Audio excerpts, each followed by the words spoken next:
আসসালামু আলাইকুম। একটি তিতকে দেখা যাচ্ছে একটি বিড়াল পেয়ে কোলে নিল। কোলে নিয়ে তাকে মোটর সাইকেলে করে নিয়ে গেলতে মোটর সাইকেল থেকে নিয়ে তাকে বাসায় নিয়ে বাস স্টপের ভিতরে রাখলো তাকে গোসল করানোর জন্য এবং তাকে খেলনা দিল, নানা রকম খেলনা দিয়ে তাকে বেশ আদর করতেতে তাকে দুধ বানানো হয়ে গেল। এটা কার দুধ, বিড়ালের নাকি মানুষের?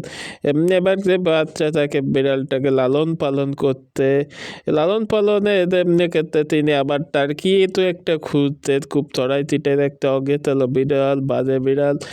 এবার তিনি কি একটা পাম্প মেশিনের মতন, মোটরের মতো না, তার ভিতর আবার কি একটা সাদা দিতে দিয়ে মনে হচ্ছে কোনো একটা অদ্ভুত জিনিস খই বানাতেন কিনাতে। বাচ্চাটা কিন্তু বড় হয়ে গেছে এবং মুরগি নিয়ে খেলতে এবং তাকে খই এবং পপকর্নের তৈরি কিন্তু একটা খাবার না কেক তৈরি হলো।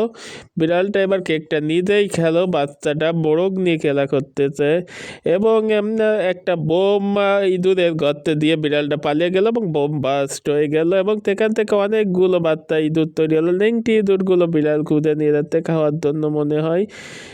এবারে কাঠ কেটে রান্না হবে না, বিড়ালগুলোকে ওই ইঁদুরগুলোকে বারবিকিউ করে একটা ছোট বিড়ালকে খেতে দিতে দেখেন তিলে দিয়ে এবং বিড়াল দুটার খুবই ভাব হচ্ছে এবং সুপারম্যান বিড়াল ইয়ে দিয়ে ঘুরে বেড়াতে এবং ঘুম পড়ে বললো পাতে একটা আপেল, নিউটনের সূত্রের কথা মনে পড়ে গেল।